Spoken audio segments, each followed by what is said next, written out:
All right, time for another Car Talk Thursday out here in, I can't really say the rain, but it was raining earlier. But it's a pretty gray and gloomy Thursday, but fuck it, I'm out here in the car, let's get into it. So, first thing I have to talk about is last episode was Thanksgiving, and after that, on Friday, was Friendsgiving, where I got to watch my first trauma film. I got to watch Poultrygeist, Night of the Chicken Dead. I didn't like it. I won't say I hated it either.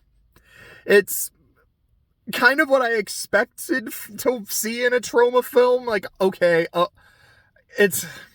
think I would have liked it more if it wasn't during dinner, because it's so fucking nasty, and a lot of it is like these like green, pulsating, slimy, veiny like chicken eggs, and eating bits of fried chicken with like, oh gosh, just like seeing it in my head, like I want to throw up. It's fun and how batshit insane it is. There's times where it's really funny. There's times where it's, I think, a bit too much with the joke it's trying to do. I'm like, I don't think it quite worked for me overall, but there were like some laughs here and there. I'm glad I got to hang out with the boys and we got to watch a fun movie. I posted a picture of me using my friend's head as a coaster, but it was an experience, I'll give it that. But Friendsgiving as a whole, I had a lot of fun. I haven't really said much about Record of Ragnarok on this channel lately. I just remembered also, I didn't read Chainsaw Man yesterday. I should probably get on that. But, the recent round between Apollo and Leonidas ended. I won't spoil anything there, but we do now know our next combatants, and we got some new designs. So it looks like the next round, which, what is that? Is that round 11? Round 12? So I want to say Keen and Hades was 9. And then I think Tesla and Beale was 10, which would make Leo and Apollo 11? I think. So I think this one is round 12. And it's Okita finally stepping into the ring against Susano. And I know, because there's a bit earlier, I think it was during the Buddha arc, when Okita and Loki were kind of going at it. It was like, oh, okay, he might be fighting Loki. That'd be kind of cool. But there was a part of me that was kind of thinking, it's like, Susano is a Japanese god, which doesn't mean he has to fight a Japanese warrior or anything. But I'm like, I think that'd be pretty cool if he fought one of the Japanese warriors. And, well, Raiden's already had his fight. Kojiro's already had his fight. So it's either Okita or it's Kintoki. I almost said Gintoki. Like, I almost fucking did it. Putting a pin in that because I have something Gintama related to bring up later. But, it's going to be Okita, and we finally got to see the design for Susano, as well as finally seeing Anubis. Man! Like, Susano looks so fucking sick, dude. Like, I think he looks awesome. I don't know if I like the design for Anubis, because I've been really looking forward to seeing Anubis. I wanted to see just a big fucking dog dude, or like a big ass jackal looking so badass. I'm like, I mean, it's not like it's a terrible design. I'm just, okay, I guess that's what Anubis looks like, but alright. We still haven't seen Rasputin. I think at this point, Rasputin is the only confirmed fighter that we haven't seen a design for yet, and I'm so looking forward to Rasputin. I've been so hyped for him. Like, as soon as the fighter list came out, I was like, what the fuck?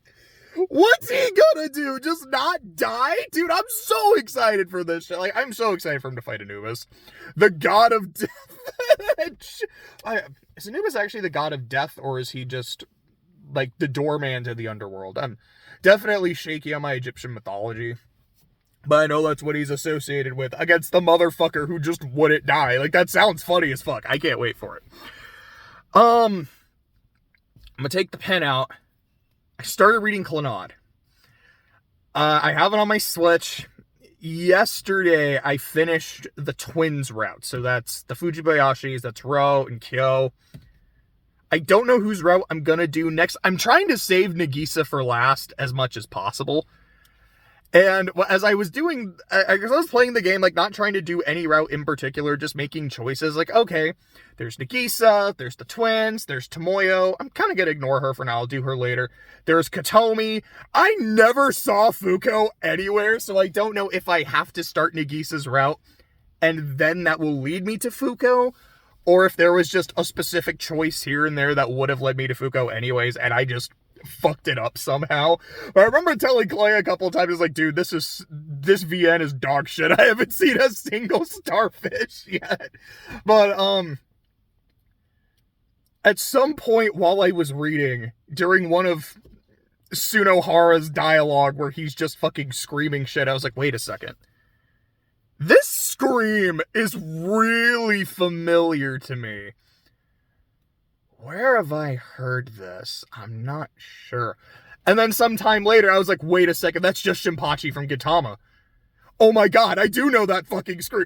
I can't unhear it now. This is just Shinpachi. I'm just back in Gintama. This is amazing. And that made me really happy. Couple days ago, I finished disc 1 of not Xenoblade. I almost fucking said Xenoblade. I did say Xenoblade. Of Xeno Saga Episode 3. So I'm on Chapter 8. My understanding is this is 8 of 9. After I finish this video, I'm actually going to boot it up and actually start Chapter 8. I'm liking the game a lot. Really liking the game a lot. The one shitty thing, and this has nothing to do with the game, maybe it does, but there's something weird with the TV. And I think it's the component cables where sometimes it just like goes completely blank and I can't fucking see anything. I'm like, this is kind of a problem. Like, I want to be able to play the game. Like, this has not happened while watching Adventure Time at all. And it's only happened a couple times during Xenosaga, but it's still a couple times too many. But I think the game is really good, really interesting. See, Clay and I finished Adventure Time Season 4 on Monday. We watched a few episodes of Season 5. I think we're on episode 7 or 8. Oh, excuse me.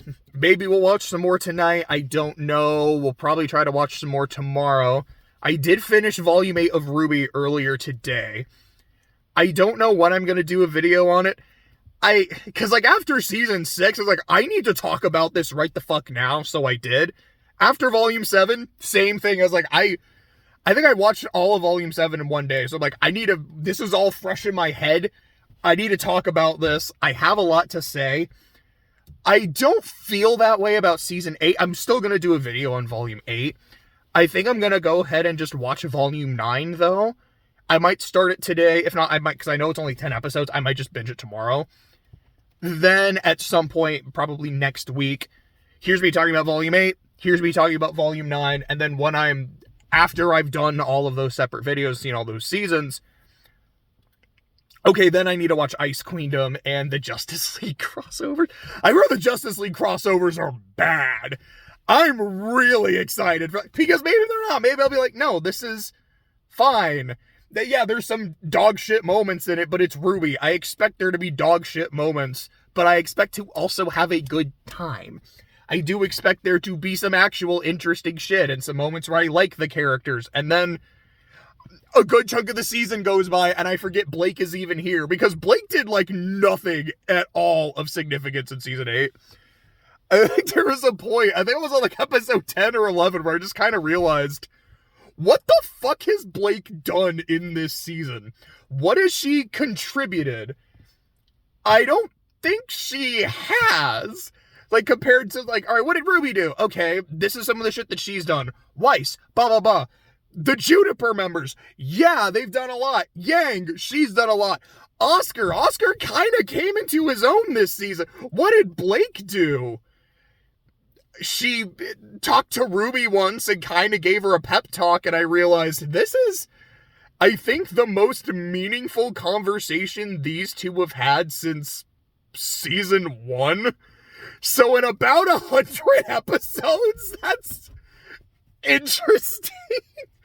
But I'm almost caught up with the main show. And then, yeah, like, I'll probably watch some of the spinoffs. And then when I'm done with all that, just, here's my thoughts on RWBY. Here's the things that I like.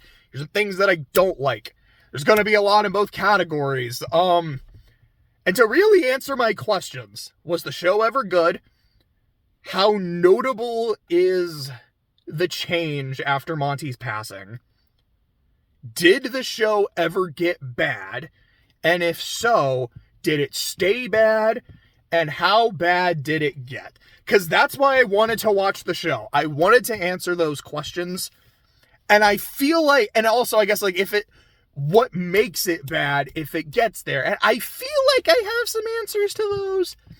I'm looking forward to, I don't want to say it in a way, it's like I'm looking forward to sharing it with you like it's this archaeological find. It's more of, I kind of want to talk it out and see just really what do I think of the show, because I really like it and I really don't at kind of the same time. But more often than not, I have fun with it and enjoy my time. Because even some of the bad seasons, like, I have a lot of problems with season 7, but there's a lot of shit in season 7 that's really good. It's just not whenever it's not focusing on the main cast, which is a really big problem. Couple other things before I'm done for the day. Itchy head. Number 1, I finally finished that fucking chapter of the VN script that I've been working on for a couple months now. Really what it was a combination of Kuro 2 has broken me and I don't want to do things anymore. I don't particularly like this chapter that much anyways. And a writer's block of trying to figure out how to fix it. For me, this is a chapter that it's really long. I believe it is the longest in the story, but doesn't really contribute to the plot that much. It is mostly just to be hey, a lot of shit has happened in these past couple chapters. A lot of shit is going to happen in the next couple chapters. Let's have something a little more low-key, maybe a little more fun. It's kind of lighten the mood for both the audience and for the characters. I like that. It does serve a purpose. But looking at what I had originally written, I'm like, this is just goofy.